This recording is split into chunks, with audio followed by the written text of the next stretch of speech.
Good morning friends. तर ही आहे फ्रायडेची recipe soybean kofta. तर ही माझी मी स्वतः बनवलेली रेसिपी आहे. तुम्हाला कशी वाटली नक्की सांगा. ये कैसी लड़की पूर्ण है, व्हिडिओ बघत राहा. सोफे पूर्ण के व्हिडिओ कपड़े अजिबात पे skip न मैचिंग हो करता गई बघितलं तुम्हाला है, रेसिपी समजेल. इसका मी मैं सकाळी क्या सकाळी चार्ली सोबत करूं? पहिल्यांदा मी गप्पा मारल्या खूप साऱ्या.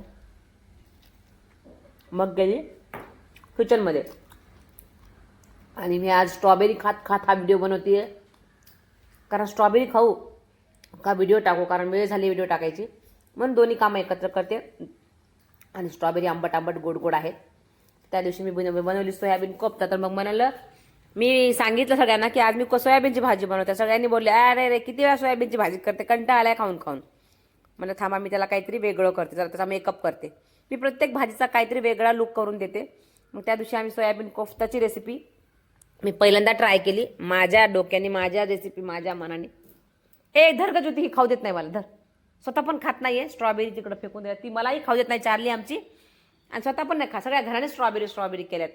चल आता पळ, खात तर नाहीये, मलाही खाऊ देत नाही. ओके, नो प्रॉब्लेम, तिकडे दुर्लक्ष करूया आपण. आणि इकडं मग मी माझं सोयाबीनचं सगळं पाणी, जे गरम पाण्यामध्ये भिजवले होते ना सोयाबीन, त्याचं सगळं पाणी काढून घेतलं. नाही देत मी तुला, पळ तिकडं.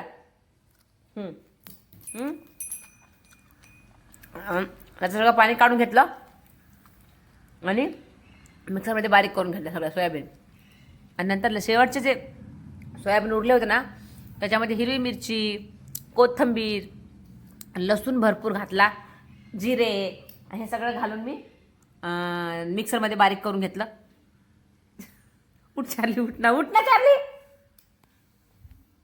आणि मग मस्त कांदे बारीक चिरून घातले. त्याच्यामध्ये मी अर्धी वाटी तांदळाचं पीठ, 1 वाटी बेसनचं पीठ छोट्या वाटीने, आणि थोडंसं कॉर्नफ्लॉवर टाकलं, मीठ टाकलं, हळद, तिखट, आणि हळद तुम्ही म्हणता हळद, तिखट, आणि थोडासा घरचा मसाला टाकला, आणि कसुरी मेथी बारीक करून त्याने असं चुरगळून टाकली. आणि हे सगळं मिश्रण मस्त, म्हणजे मीठ वगैरे एकदम व्यवस्थित टाकायचं, कारण आपल्याला असं वाटलं पाहिजे कोफ्त्या भाजीच्या रश्श्यापेक्षा ना कोफ्ते चवदार लागले पाहिजे आतले, कारण ह्याला जास्त ग्रेव्ही नाही करायची. थिक आणि मीडियम तुम्ही तुमच्या हिशोबाने करू शकता. तर हे सगळं टाकून मस्त मी पीठ मळून घेतलं. आणि पीठ मळताना मला वाटतं आता हे कोफ्ते माझे फुटतील का काय तळताना. तुम्ही तळू शकता, एअर फ्राय असेल तर एअर फ्रायमध्ये करून घेऊ शकता, किंवा तुम्हाला शॅलो फ्राय करायचं आहे, ऑइल जास्त नाही खायचे तर तुम्ही शॅलो फ्राय पण करू शकता. पण मला डीप फ्राय करायचे होते, म्हणून मी डीप फ्रायचं रेसिपी बनवली आज. कारण डीप फ्रायचे कोफ्ते छान लागतात, आणि आपण काय रोज रोज खातो का तेलकट, एखाद दिवस चालतं असं. म्हणून मी माझं मस्त कोफ्त्याचं पीठ मळून घेतलं. आणि माझ्या मनात शंका होती की कोफ्ते फुटतील का तेलात टाकल्याबरोबर, म्हणून म्हणलं चला आपण काय विचार करायचा, आपल्याला काय पाहिजे चांगलं. म्हणून मी चांगल्या मनाने छान लांब लांब लांब लांब कोफ्ते केले. लांब आपण हॉटेलमध्ये कसे खातो ना तसा त्याला शेप दिला मी. असे 4-5 कोफ्ते करून तेल तळायला ठेवलं, आणि त्याच्यामध्ये ते कोफ्ते सगळे तळून घेतले. तुम्ही बघू शकता कोफ्ते इतके छान क्रिस्पी झाले होते ना, आतून बाहेरून मस्त एकदम छान. ते कमी आचेवर तळल्यामुळे छान झाले होते. आणि जेव्हा मी हा पहिला कोफ्ता केला, तळला आणि खायला दिला घरात, सगळ्यांचे रिॲक्शन विचारूच नका तुम्ही. तुम्हाला सांगते मी, तुम्ही जेव्हा दिवशी हे कोफ्तेची भाजी बनवणार ना तर थोडंसं पीठ जास्त बनवा, कारण तुम्हाला हे कोफ्ते तळलेले असेच खाते तुमच्या घरामध्ये, भाजीला कोफ्ते उरणारच नाहीत. तर तसं आमच्या घरात पण काहीतरी झालं होतं त्या दिवशी, की भाजीला कोफ्ते कमी आणि असे तळताना सगळ्यांनी खाल्ले, कारण टेस्ट त्याची एवढी सुंदर झाली होती काही विचारूच नका. मग आम्ही मस्त ते तळून घेतले कोफ्ते, कारण आम्हाला जायचं होतं दुसऱ्या दिवशी सांगलीला. तुम्हाला माहीतच आहे की आम्ही सांगलीला जाणार आहे, 2 दिवसासाठी जाणार आहे. तर माहीत नाही, मग त्यासाठी माझी सकाळी आवरायची तयारी होती की बाबा तिकडं पण जायचं आहे, तिकडं नेण्यासाठी पण काय काय बनवायचे. मग माझ्या डोक्यात ते होतं. आणि असं कुठं बाहेर जायचं असलं की नाही काय आपल्याला सुचत नाही की आपण बाहेर गेल्यावर कुठल्या हॉटेलमध्ये जेवण करायचं. कारण खूप वेळा असं होतं की आपण हॉटेल बघतो छान मोठं बघून जातो, आणि तिथं गेल्यावर तुम्हाला पचका होतो आपला, खूप पैसे जास्त आणि अजिबात क्वालिटी नसते, टेस्ट नसते. पण बळच आपल्याला रस्त्यावर निघाल्यावर काय आपण प्रवासामध्ये काहीही खातो, आणि मग खाल्ल्यानंतर कळतं रे पैसे जास्त दिले, त्याला फिलिंग राहत नाही त्या खाण्याला पण. त्यामुळे मी ट्राय करते आजकाल की सोबत काहीतरी ठेवते, जर हॉटेल चांगलं दिसलंच नाही, कुठं भेटलंच नाही, आणि आता विचारते, लाजत नाही. अगोदर कसं भीती वाटायची, कसं काय कोणाला विचारू, पण आता मी विचारते तुमच्याकडे काय आहे, एका भाजीमध्ये किती क्वांटिटी, किती लोकांना पुरेल, आणि टेस्ट कसे आहेत, असं बिनधास्त विचारते. टेस्ट नाही आवडली तर मला असं सगळं विचारून मग मी हॉटेलमध्ये जेवते. तुम्ही असं करताल का नाही माहीत नाही, पण मी बिनधास्त करते, कारण मी पैसे देते. जेव्हा आपण कुठल्या गोष्टीला पैसे पे करतो त्यावेळेस सगळी चौकशी करून घेणं चांगलं. आणि माहिती नाही आपण जगतो कायसाठी, खाण्यासाठी, तेव्हा चांगलंच खाल्लं पाहिजे असं माझं मत आहे. म्हणून मी मस्तपैकी कोफ्ते केले. तिकडं कोफ्त्याचा मसाला चालू आहे बघा बनवायचा. त्याच्यामध्ये छोटा एक कांदा, टोमॅटो, काजू, खसखस, 2 मिरच्या, लसूण आणि एक तुकडा आल्याचा टाकला बारकासा मी. आणि हे सगळं मी भाजून घेत होते. त्याला छान भाजायचे. तिकडं चालू होतं गॅसवर. आणि बघा कोफ्त्याचा कसा छान कलर आलाय. तर असं तिकडचा मसाला, इकडचे कोफ्ते माझे असे रेडी होते, बनवायचे चालू होते. असे 2-3 घाणे काढले तोपर्यंत कोफ्ते इकडं गुटू गुटू गुटू गुटू. तुम्हाला माहिती आहे आमच्या घरात बोके आहेत खाणारे, तर ते खात होते. मला ठीक आहे, खाता खाता सगळ्यांनी केलं. आणि आज सांगू का तुम्हाला, आज खूप आमच्या घरात धावपळ झाली. एवढा छान स्वयंपाक केला. विकास सरांची धावपळ, तुम्ही बघताच रोज माझी धावपळ. पण आज आमच्या सामीने कमाल केली की सामी आमचा उडी मारून पळून गेला गॅलरीत. पळाला म्हणजे काय, त्याला खाली दिसल्या खारुताई 2-2. तर त्याला ते मोह आवरलं नाही आणि त्या खारुताई धरण्यासाठी त्यानं खिडकीतनं उडी मारली. कधी न मारणारा व्यक्ती. आणि मारली तर मारली, पण सगळे आमच्या घरासोबत थोडंसं झुडपच आहे, झाडं झुडपं आहेत. आणि त्याच्यामध्ये जाऊन लपला. अख्खं सांगते ना आम्ही त्याच्या मागं, कारण खाली आमच्या इथं बोका आहे सोन्या नावाचा, तुम्हाला माहिती आहे सगळ्यांना. तो काही खाली दुसऱ्या बोक्याला टिकू देत नाही. आता वाटलं हा याला जर सापडला तर ह्याला माराल, काही सोडणार नाही. त्या भीतीमुळं मी तिथं 2 तास खाली बसले. बाबा ये रे आला तरी मला भांडणं सोडवावी यांची म्हणून. तो जोपर्यंत वर येत नाही, आतमध्ये काठ्यात गेले चप्पल बुटं घालून, पण तो काही माझ्यासोबत यायला तयारच नाही. म्हणते ना इतकं टेन्शन आलं होतं. आता वाटलं आता हे जातं काय, कारण माझा हानी पण होता ना, असं 7-8 महिन्याचा असताना खाली गेला होता. आणि तो पण त्याला मारलं त्या सोन्यानीच. त्यामुळे तो मेला. त्यानंतर आम्हाला खूप त्रास झाला त्याच्यामुळं मी ह्याच्यासाठी खूप खूप कष्ट घेतलेत की सोन्याला कोणी मारू नये. तर 2 तासानंतर प्रयत्न करून शेवटी त्याला डबा खाऊचा दाखवून करून म्हणलं चला आम्ही चाललोय वर, तू बस खाली, आता तुला मी घरात घेणारच नाही. आज त्याला सांगितलं. त्याला कळलं का काय देवताने 2 तासानंतर. मग तो आमच्या मागे आमच्या घरी माझ्या मागे आला. धरल्यानंतर येत नाहीत मांजर, स्वतः मनाने आला. मग त्या दिवशीचा माझा असं 2-3 वाजेपर्यंत जेवणाचा सगळा राडा झाला. खाल्लं सगळंच विस्कळीत झालं. नो, काही प्रॉब्लेम नाही. तर आमच्या मम्मी पप्पा गावाकडनं बसले होते इकडं पुण्याला यायला. आणि त्यांच्या स्वयंपाकाची पण तयारी होती. सगळंच होतं, सगळं विस्कटलं त्या दिवशी. त्यामुळं असो एखादा दिवस जातो असा.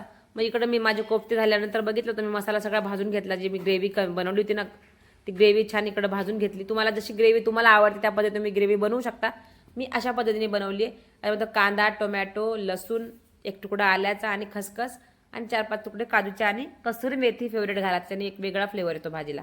आणि तिकडे मी भेंडी फ्राय केली. पण भेंडी फ्राय करता करताच विकास सर म्हणे 8:30 वाजून गेले, मी डब्बा नेत नाही आज. मग पटकन भेंडीचा खाली काढला आणि पोळ्या लाटायला घेतल्या. तोपर्यंत इकडं पटकन भाजीला फोडणी देत मी म्हणलं 5 मिनिट डबा खाली घेऊन येतो, तुम्ही टेन्शनच घेऊ नका. म्हणून तिकडं 3 पोळ्या टाकल्या. तोपर्यंत इकडं भाजीला पण मसाला फ्राय झाला. त्याच्यामध्ये थोडं गरम पाणी टाकलं, कोफ्ते सोडले त्याच्यामध्ये घाईमध्ये.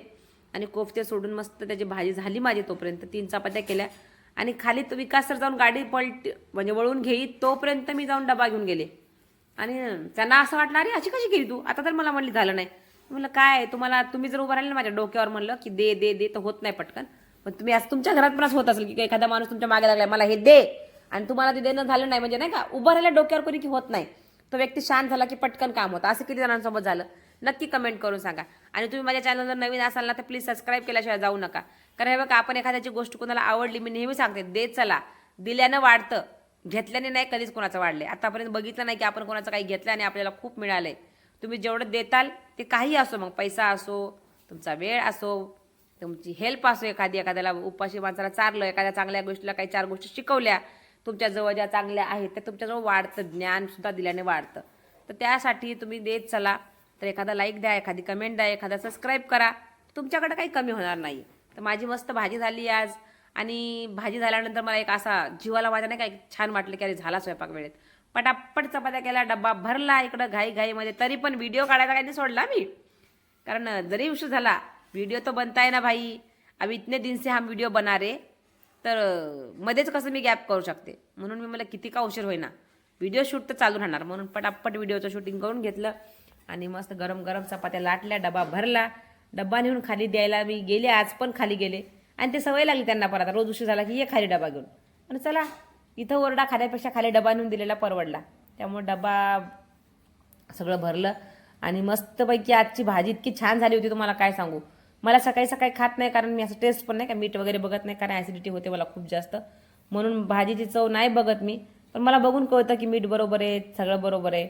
आणि बघा मी किती घाईनी चपात्या लाटल्या आणि भाजीचा असा मस्त कलर दिसला. आणि डब्यामध्ये जेव्हा भरलं तर मोठ्या डब्यात आज भाजी भरली, छोट्या डब्यात मी सॅलड दिला. आज त्यांना म्हणलं भाजी छान झाली, जास्त खाणार तुम्ही तर खावा. तर त्यांनी मला बोलले पण दुपारी फोन करून की भाजी खरंच छान झाली. तर अशा पद्धतीने आजच्या धावपळीचा डबा माझा झाला बनवून. आणि नंतर माझी सांगलीला जायची तयारी सुरू झाली आणि सांगलीचे व्हिडिओ तुम्हाला खूप छान बघायला मिळणार आहेत. तर उद्याचा नक्की व्हिडिओ बघा, लाईक करा, कमेंट करा. ते काही करायला विसरत जाऊ नका तुम्ही. बाकीचं काही विसरले मला माझा किती कर, डबा किती भरला. कर. आणि मग मस्त इथं, माझ्या इथं, चार्ली इथं, सोबत इथं नाही, बोललं, कॅमेरा चल नाही, चार्ली, इथं. मला, ये, मला, कशी मला. कर. चार्ली मला कशी कशी काय दे, करते कशी तिला दे, मला कशी दे, खायला दे. कशी दे, कशी दे. फक्त मला खाऊ कशी दे दे पण ना. तिला मला किशी तोंडाला, वगैरे तोंडाला. खायला गालाला, दिला. गालाला, मग ती गालाला. मला बस, किशी देते आणि तिला सांगितलं मी हा, खायला बस, बघा जा. पण. अशी किशी करून मग तिला मी खायला दिलं. मग आमच्या मम्मी पप्पा आले व्हिडिओ काढायला, काही जमलं नाही. मम्मी पप्पांनी बघा काय काय काय आणलं. काय शेंगा, आणलंय आमच्या गावाकडून. झाडाच्या शेंगा आहेत. ही डब्यात उरली त्याची चपाती भाजी. मम्मी शेंगा. डब्यातलं शिल्लक राहिलेलं मला खायला खूप आवडतं. 2 वांगी. दोन तर आमच्या वांगी. मम्मी एवढीच भाजी बनवतात पण टेस्टी, तिखट, लाडू. चमचमीत बनवतात. पेढे आणले, लाडू आणले, करंजा नाही, शंकरपाळी आणले आणि चिवडा आणला होता. आणि आमच्या घरात मनूसाठी शेवग्याच्या बिस्किट, शेंगा आणल्या, मनूसाठी गावाकडचे. बिस्किट आणले होते खायला. तिला ते बिस्किट आवडतात, इथंही भेटतात. पण एक ते आईने आणलेले वेगळे असतात, ते प्रेमाने आणलेले असतात. ते लागले ते आणली आणि मग संध्याकाळी हे आल्यावर आम्ही काय टाकून पितो मी? आवळा दिवसात बाई आम्ही सगळे मिळून मस्त एका फ्रेश पायला बसलो आणि गप्पा चालू होत्या. तर मम्मीला म्हणलं मम्मी व्हिडिओ काढते मी तुमचा. मम्मी काढ. व्हिडिओ वगैरे काढला. मग असं संध्याकाळी जेवण वगैरे करून झोपून सकाळी आम्ही निघालो सांगलीला जायला. तर सकाळचा आहे. तर ह्या प्रवास आमचा सुरू झाला सांगलीसाठी. माहीत नाही किती वाजता पोहोचणार, पण आम्ही सकाळी 9ला प्रवास चालू केला. ते प्रवास आमचा रात्री 6ला संपला. तर कशामुळे झाला हे सगळं तुम्हाला पुढच्या व्हिडिओमध्ये बघायला मिळेल. तर व्हिडिओ बघत राहा, सबस्क्राईब करा, लाईक करा आणि व्हिडिओला शेअर करायला विसरू नका. तर भेटूया नेक्स्ट ब्लॉगमध्ये, सांगलीचे ब्लॉग. तर सांगलीमध्ये आम्ही गेलो जाताना काय काय खाल्लं, कुठं खाल्लं, काय केलं ह्याच्याबद्दल सगळ्या तुम्हाला डिटेल्स बघायला मिळतील. तर भेटूया. मनाली बघा चालली आहे. मनाली नाही आली आमच्यासोबत, तिला गाडीत प्रवास करायला अजिबात आवडत नाही. मग आम्ही निघालो सांगलीला. चला भेटूया नेक्स्ट ब्लॉगमध्ये. Bye bye bye bye, see you.